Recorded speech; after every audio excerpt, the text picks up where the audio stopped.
Camat, terima lanjut saja ke pembicara berikutnya. Sebelum itu kami ucapkan selamat datang Pak Lurah Jatimulya, Pak Charles Marvianus. Kemudian selamat datang juga, saya lihat ada Pak Sudarsono itu ya.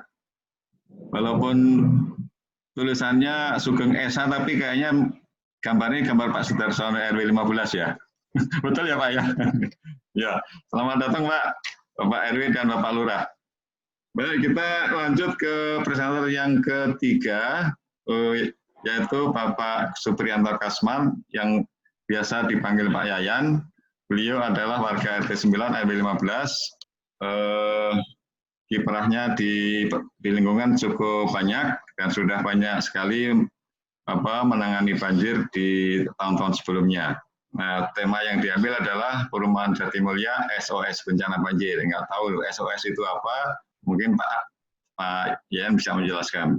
Baik, silakan Pak Yayan. Waktunya 10 menit. Sekarang 8.50. Nanti selesai sekitar jam 9 persis. Silakan Pak Yayan.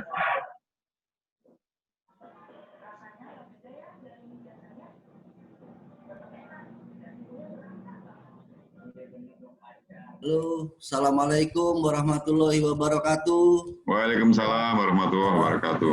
Sebelumnya saya ucapkan terima kasih dan hampura untuk Pak Camat, Pak Lurah, tokoh-tokoh lingkungan, tokoh-tokoh agama. Saya mohon izin untuk sharing sedikit tentang keadaan lingkungan RW 15. Tapi sebelumnya mohon maaf, saya mau koreksi Pak Urip.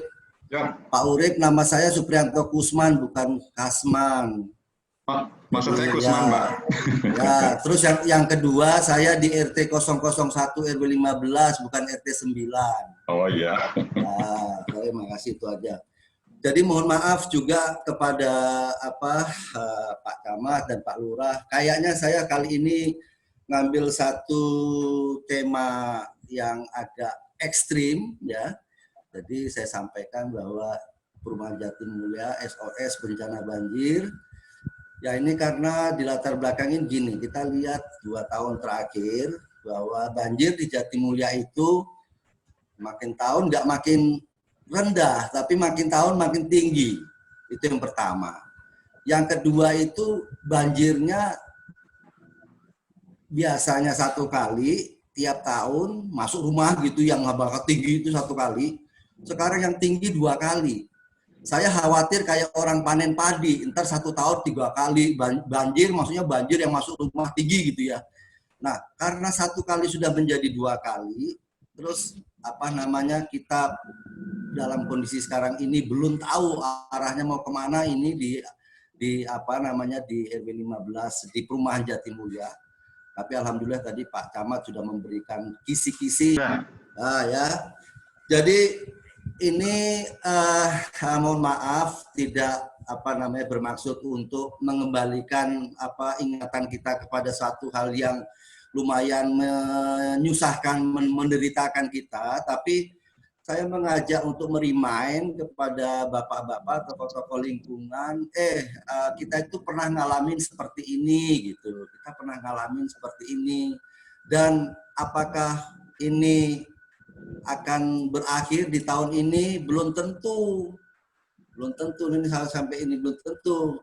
Tahun ini juga tahun ini juga menjadikan kita bersama-sama aware sebagai alarm. Ini lingkungan kita kondisinya seperti ini, setiap tahun sudah seperti penyakit. Nah, penyakit ini harus kita sadarin. Nah, penyakit ini harus kita obatin gitu loh.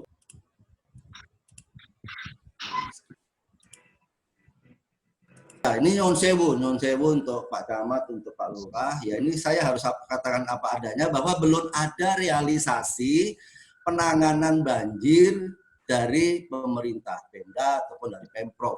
Upayanya udah ada, terima kasih, upaya itu sudah dilakukan. Terus kemarin juga udah ada survei, tapi realisasinya belum. Yang bahkan dari core utama penyakit ini digorong-gorong itu belum tersentuh. Nah itu jadinya saya ingatkan lagi bahwa ini belum ada realisasinya. Ya upayanya sudah alhamdulillah ada satu kemajuan. Terus selanjutnya ini, saya mau sedikit merimain lagi. Waktu banjir kita Januari Februari itu kita sempat dari Pagar Jati melakukan satu angket ke warga. Nah, itu bisa dilihat nih, dari total ini bisa dilihat nih totalnya nih. Ada satu ini kita sebarkan ke RW 15 saja, 15 itu ada kira-kira ya hampir 1000 kakak. Saya memberikan form angket ini ada kira-kira apa namanya kendaraan, mobil, motor, perabotan apa yang rusak seperti itu. Jadi mereka masing-masing menulis, mereka menakar kira-kira kerugiannya berapa. Ini kerugiannya itu ada satu ini namanya Pak apa nih Ansila. Ini kerugian mereka itu 6 juta. Satu kakak ya. Ini ada lagi Pak Agus, kerugiannya itu ini akan ada alamatnya. Mereka yang nulis ini 7,5 juta. Yuk kita ilustrasikan. RW 15 itu kira-kira let's say kita bilang 1000 kakak kemarin. Di perumahan Jatimulya itu ada 4 RW, itu kalau kita random aja lah gitu, kita bilang 1000 satu RW, 4000 4 RW. Mereka kerugian satu kakak itu kira-kira 6 juta. Ada yang 7 juta. Kita nggak usah bicara mengenai 6 juta. Bicara aja satu RW, satu kakak, ekstrim lah kita potong. Satu kakak 1 juta lah. Ada yang rusak motor, kasur, perabotan, segala macam. Agaknya unsur pompa 1 juta. 1 juta, kalau 4 RW itu udah 4 M. Bisa kita bayangkan, sekali banjir 4 M. Kemarin 2020, awal 2 kali banjir. 4 M kali 2 itu nilainya juga kita ekstrimkan. Berarti 8 M yang harus kerugian yang harus ditanggung 4 RW, kira-kira begitu. Nah, ini harus menjadi remind kita sama-sama bahwa kita juga harus kasihan kepada masyarakat karena mereka kumpulkan bandanya 1 tahun dihajar banjir hilang udah. Tahun depan begitu lagi ngumpulin dari awal lagi itu banjir. Tahun berikutnya hilang. Ini harus jadi perhatian kita. Ini harus menjadi satu awareness kita bersama untuk upaya yuk kita bersinergi lah semua. Bisa dipercepat dikit Pak, 5 menit lagi ya. Oke. Selanjutnya adalah sebab banjir. Tadi sudah saya sampaikan sebab banjir itu adalah curah hujan tinggi. Tadi juga dibilang tanggul yang di Bogor di sono itu ya posisinya di mana saya nggak tahu jebol. Itulah yang terjadi banjir di lingkungan kita di sini seperti itu. Terus itu faktor yang sudah sulit untuk kita sebagai masyarakat untuk handle. Tapi kalau faktor manusia ini buang sampah sembarangan ini adalah attitude, itu adalah habit ya, biasa buang sampah sembarangan, tidak memelihara saluran drainase. Faktor manusia masih bisa diintervensi. Diintervensi kenapa? Kalau buang sampah sembarangan itu kan ada yang ada di RW 15 kan dari mana-mana, ada dari Rawalumbu, Narogong, masuknya ke sini. Termasuk juga yang di RW 11 juga begitu, dari kampung-kampung ya, dari mana dari Kota Madia masuk situ. Nah, apa enggak sebaiknya kita ini challenge untuk Pak Camat, untuk Pak Lurah, kalau bisa jaring-jaring itu jangan di wilayah kabupaten tapi di Kota Madia. Kita adakan komunikasi untuk di Kota Madia. Selanjutnya adalah faktor pendukung pompa. Ini kalau pompanya rusak di RW 15, kebetulan di RW 15 ada di tempat saya ini di RT1 itu ada pompa banjir memang. Ya kalau dia sekali rusak pasti wilayah kita banjir. Makanya kita juga berharap pompa jangan sampai rusak. Mbok yo tolong dibantu untuk maintenance-nya. Kadang-kadang begini, hujan lagi deras, solarnya kehabisan karena selama ini kan biayanya di cover oleh warga, artinya dari pengurus ya, jadi itu juga butuh perhatian. Jadi jangan sampai pas banjir pompa rusak, pas banjir itu solarnya nggak ada itu juga ada. Nah, saya ingin memberikan gambaran sedikit kondisi perumahan Jatimulya saat ini itu seperti apa dalam menghadapi banjir ini seperti apa. Pertama, kita lihat jaring-jaring penahan sampah dari Kota Madia rusak. Itu kenyataan. Saat ini memang kondisi tidak berfungsi lah. Kalau hujan besok udah nggak karu-karuan. Itu kondisi saat ini. Turap roboh, ada di belakang cucian motor. Nanti titiknya saya tunjukkan, sekitar 8 meter. Tembok yang ada di sisi turap itu sebagai penahan air sebenarnya dari Kota Madia itu juga rusak, jebol 10 meter. Itu kondisi saat ini. Itu masih belum clear. Nah, yang nomor yang poin C, endapan lumpur tinggi. Nah, ini got saluran rumah warga. itu masih tinggi, masih lumpurnya masih luar biasa. Got saluran sepanjang Jalan Raya Jatimulya itu juga. Efeknya apa sih? Ya air nggak lewat di got itu, nggak lewat di drainase, lewat di jalan, melebar kemana-mana. Nah apalagi ya mengenai saluran got itu sekarang saya tambahkan, bukan hanya saluran got, sekarang itu juga coba pengurus lingkungan perhatikan. Banyak sekali sekarang warga RW 15, RW 11 juga sama, mungkin RW 11, 13, 12, warganya itu pada ngebangun. Kebanyakan saya lihat tadi di Perumahan Jatimulya di Jalan Nusantara, di Jalan Jatimulya Raya itu ada yang numpuk kayu-kayu, ada yang numpuk apa segala macam di jalan raya. Itu kalau hujan keseret masuk ke gorong-gorong, sulit untuk diselesaikan lagi. Tolong nanti ada himbauan kepada masyarakat yang bangun rumah, kayu-kayunya diikat, jangan sampai nanti kalau ada hujan ke bawah semua, karena dia akan fokus di rumahnya, bukan ngurusin kayu-kayu di luar, tapi kita kayu dulu masuk gorong-gorong semua. Saluran Kali Tengah dan Kali Menir itu juga endapannya masih tinggi. Nah, itu juga butuh perhatian kita. Saluran saluran depan SMP 4 itu malah tertutup tanah. Gorong-gorong crossing tol ada 5 lubang. Itu juga sudah nggak bisa ada. Itu adalah core, sebenarnya core-nya ada di situ. Itu gorong-gorong tol. Gorong-gorong Kalimalang core-nya juga untuk masalah banjir ini. Itu juga masih kondisi belum tertangani.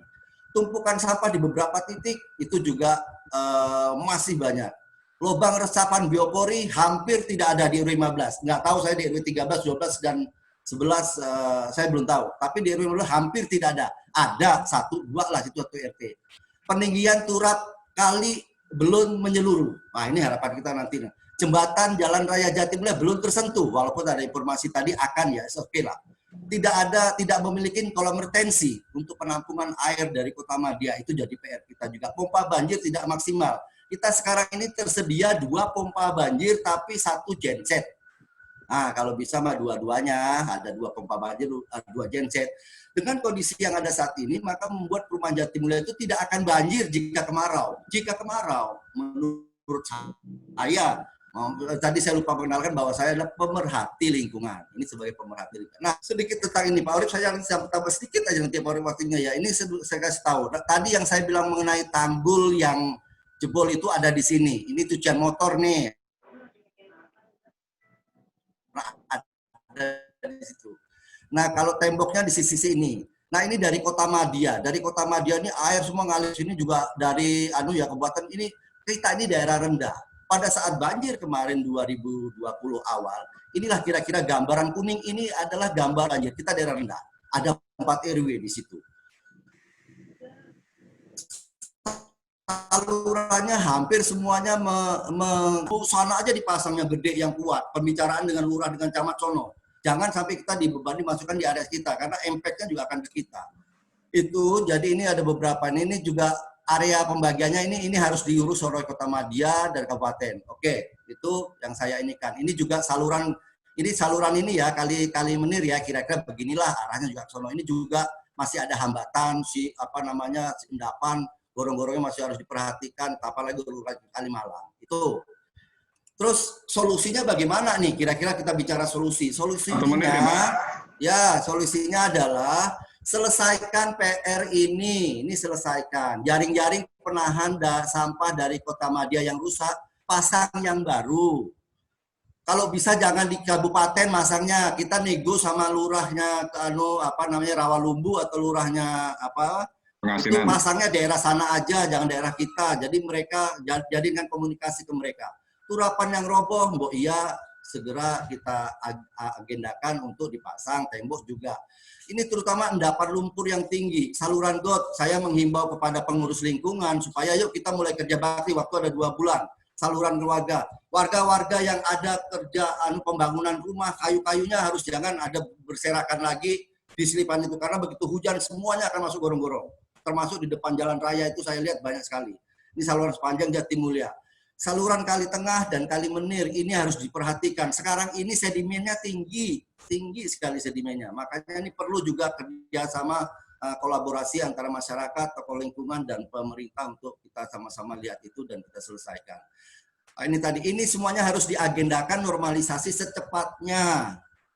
Ini saat ini pesannya. Ini kalau mau selesai banjir itu begitu. Terus apalagi tumpukan sampah yang tadi ada di crossing, di mulut gorong-gorong tol segala macam, harus ada agenda rutinitas mengambil itu. Makanya jangan kita dibebankan, kita masuk kabupaten ini dibebankan oleh Kota Madia, mereka ngambil nanti merasa nggak lihat turap kali ini harus tinggikan seluruhnya termasuk jembatan jalan raya. Tidak memiliki kolam retensi. Kolam retensi itu ada di sini ya. Tadi maaf saya ini kolam retensi itu mesti harus ada di sini. Ini harus ini di belakang cucian motor. Ini harus pompa banjir yang tidak maksimal lengkapin lah. Jadikan ada 2 pompa, 2 cencet. Itu. Nah, ini adalah klasifikasi yang harus kita fokuskan. Nah, ini jadi yang penanganan banjir tadi, solusikan ini ya, ini kalau bisa mah pemerintah juga. Lubang biopori itu tadi Pak Camat saya nyibutin, ini saya berharap satu RT itu ada 10 lubang biopori minimal. Yuk kita agendakan, Pak Camat, Pak Lurah buat surat, sampaikan ke beberapa RW, sampaikan ke RT untuk kita tidak lanjutin, biar ada guideline-nya. Nah terus lubang resapan biopori ya, peninggian turap tanggul, ini bisa pengurus, bisa masyarakat, bisa pemerintah. Peninggian jembatan ini salah, ini saya koreksi, ini mestinya adalah pemerintah. Artinya apa? Dalam waktu 2 bulan ini, yuk yang mana-mana bisa dilakukan oleh pengurus lagi. 2 slide lagi. Diperlukan kerjasama dan sinergi, fokus dan sungguh-sungguh. Berkesinambungan, jangan terputus nih urusan banjir. Karena banjir tiap tahun. Dukungan dari pemerintah, masyarakat, dan swasta ini diperlukan. Challenge saya untuk Pak Lurah dan Pak Camat. Challenge saya, tantangan saya, kalau bisa mah dibentuk tim banjir lintas RW. Jadi nanti Pak Lurah dan Pak Camat itu fokus ke orang-orang ini aja. Tupoksinya apa? Yaitu kira-kira tadi ada listing saya itu, terus nanti ditambahkan lagi dari 4 RW lah, perwakilan 4 RW, 15, 13, 12, 11. Buat satu tim banjir yang solid. Banyak kok orang-orang yang potensi di lingkungan kita ini. Biar mereka fokus gitu. Itu challenge untuk Pak Lurah dan Pak Camat. Ada delegasi dari sana mungkin bisa terbentuk. Itu kira-kira dari saya. Mohon maaf sebelumnya agak panjang sedikit Pak Uris sebagai moderator, Bapak-bapak mohon maaf. Ini hanya pandangan saya sebagai pemerhati. Kurang lebihnya dibukakan pintu maaf. Kebersamaan adalah permulaan, menjaga kebersamaan ini adalah kemajuan dan bekerja sama adalah satu keberhasilan. Terima kasih. Sebelumnya, wabillahi taufiq wal hidayah. Assalamualaikum warahmatullahi wabarakatuh. Apakah